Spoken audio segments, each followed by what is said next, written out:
awesome to see so many different faces from across the country. So we're going to dive right in by introducing ourselves, the two co-facilitators. I'm Matt McCann. I am the Senior Director of Alumni Advancement and Operations, and I focus a lot on national partnerships that help support alumni advancement in both careers and in higher education.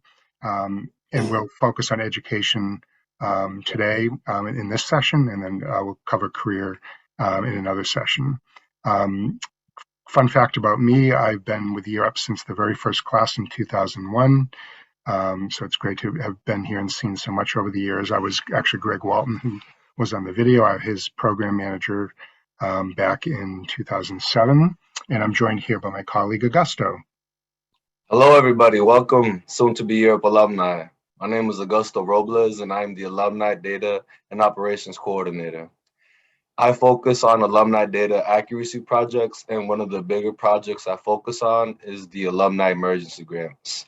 Fun fact about me is I graduated from the Boston core site back in 2018, and I'm happy to be here with you all. Great. Thanks, Augusto. So we'll cover three things today. We'll start with a broad topic of lifelong learning and what that means. We'll shift into higher education, talk about that more broadly, but then also about a specific partnership we have that you may want to take advantage of. And then we'll close it out with certifications that Augusto will cover with two of our certification partners. So let's start in typical Europe fashion with a warm-up question. So getting close to graduation. So think about once you've graduated, what are some examples of types of learning that you can think of? And just put those in the chat. We'll look for a couple of those answers. So give it maybe 20 seconds or so. See if we look for a couple answers. Time management college, LinkedIn learning, certifications, bachelor's degree, Coursera. Someone can't hear anything. Is anyone else having audio issues? Not sure what that is. So I think, folks, I'm getting a lot of answers, so I think the audio is working. It might just be an individual issue.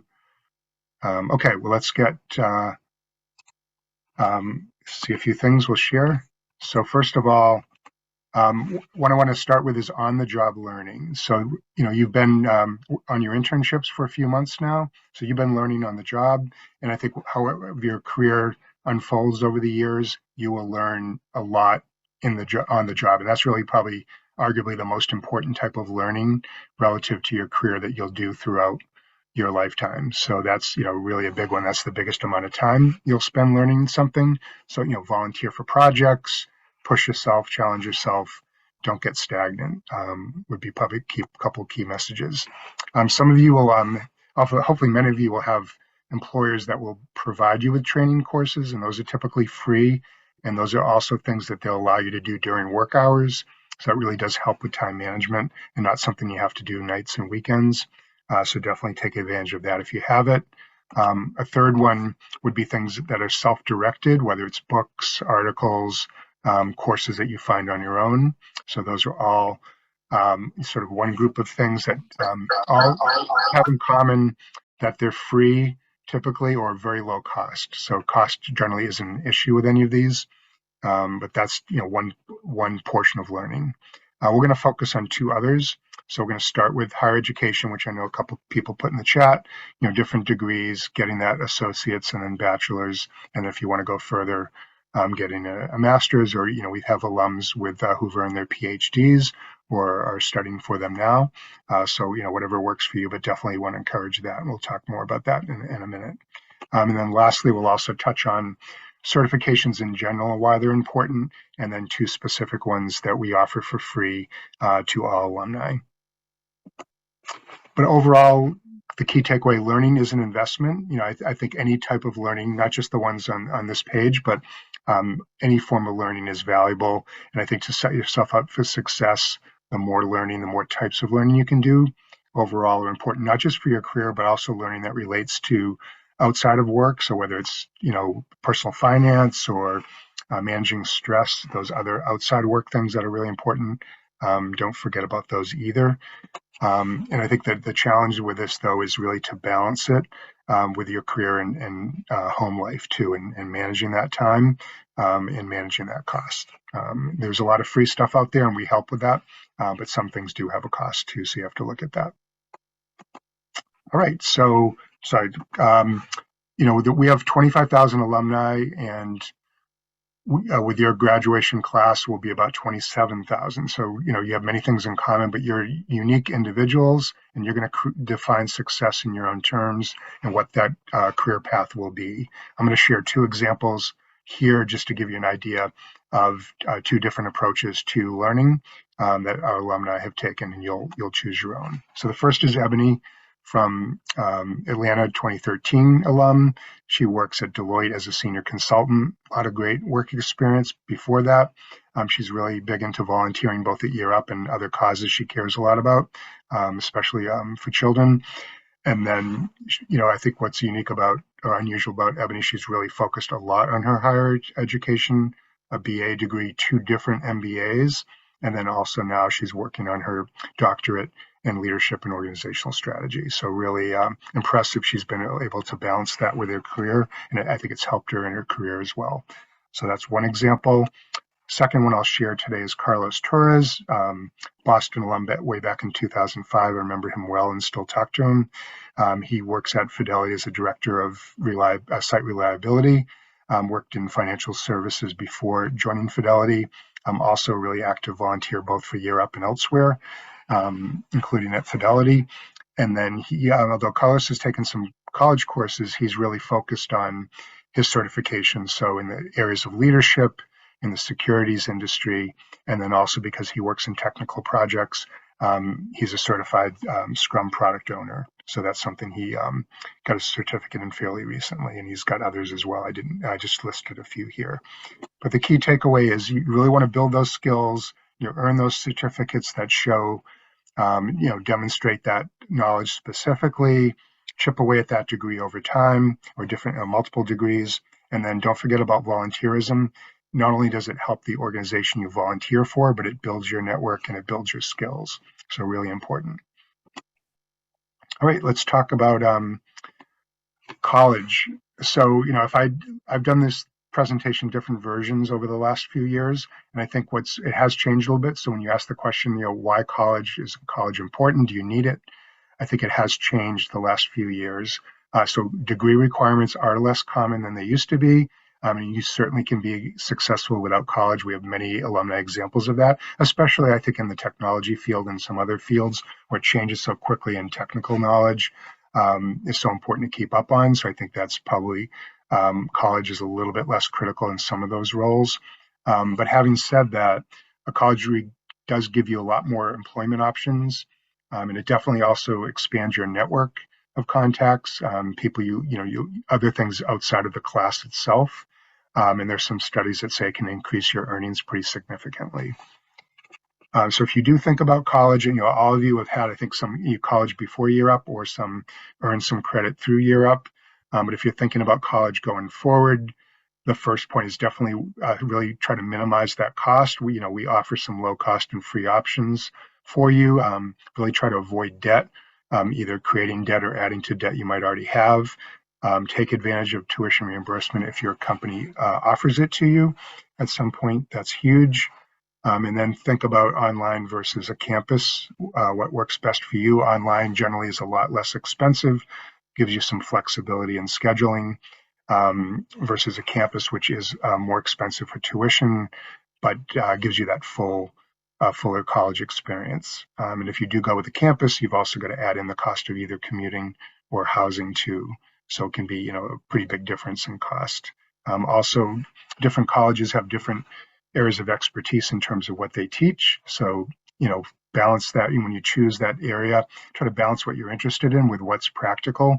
If you're interested in art history, that's great. It's probably less jobs, related to that specifically, but a lot of times you can do a minor or something else that's based on an interest and maybe something more practical as a major, or just do some of the elective classes. And then lastly, the school reputation and the network also have a lot of value, but they can, have a cost for a more well-known college or university.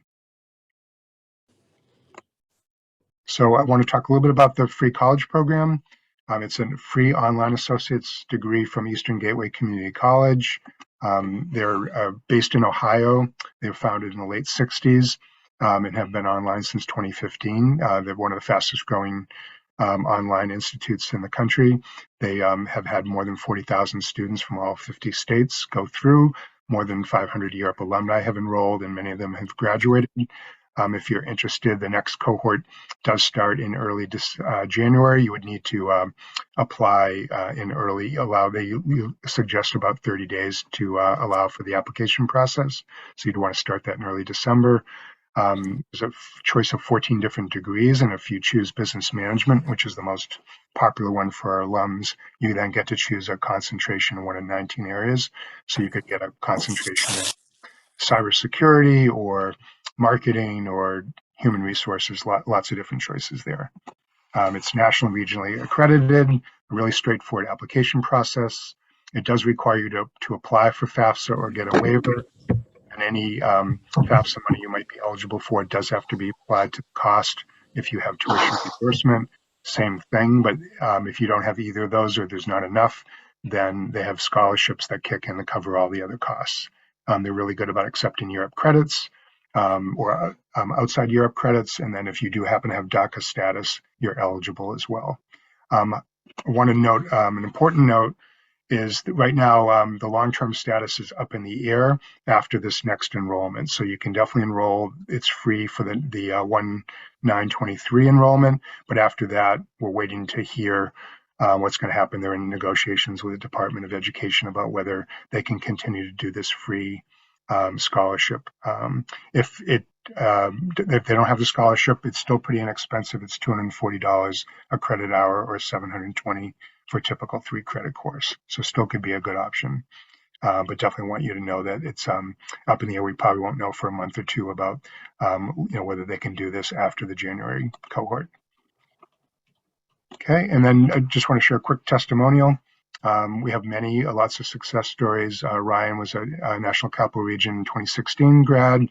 For him, it was really, he liked the curriculum. He thought the instructors were responsive and flexible with things like due dates. He was able to complete it in about a year because he did have some credits both from Europe and before Europe. And then he's transferred those Eastern Gateway credits to the University of Maryland, where he's working on his computer science degree. So it saved him a ton of money and time. We have lots of other ones as well. So I'll hand it over now. Thanks, everyone. I'll hand it over to Augusto to talk about certificates. Hello, everybody. Let's bring it home now. Certificates are what you get after passing an exam for certain courses like A+, which is an IT course, and certificate. So what are some of the advantages of a certificate? There are several. First of all, they demonstrate to an employer that you have acquired a certain type of knowledge. Second, certificate programs tend to be updated regularly to keep up with changes such as technology. Another advantage is that they typically can be completed in a number of weeks or months rather than years for a degree. Also, you could pick a certificate that is very specific to your current role or future role. Overall, certificates increase your marketability. Some of you already have access to Pluralsight as interns. For those of you who aren't familiar with it, Pluralsight provides online training, assessments, and prep for certifications. It is free to all who graduate, and some of the topics are mainly technical, such as software development, IT operations, and cybersecurity. It has assessments of your skill level and also courses to prepare you for certifications. Once you graduate, you can request a free license on the Europe Alumni website. As Europe alumni, you will also have the opportunity to access IBM Skills Build thanks to our partnership with UPro that you'll learn about in another session today. It has technical classes like Pluralsight, but it also has features like job readiness and professional skill classes. Workplace, unlike Pluralsight, includes badges which demonstrate your knowledge to employers. It is available after you graduate, and you can apply through a form directly through UPro. Now, to recap, We encourage you to be a lifelong learner, which means building your skills, earning certificates, and getting a college degree over time. If you're interested in pursuing your associates just before graduation, as Matt mentioned earlier, there is a January 9th enrollment deadline for Eastern Gateways next cohort, and you should apply no later than early December. Thank you for joining us today, and good luck in the future. Enjoy your next session.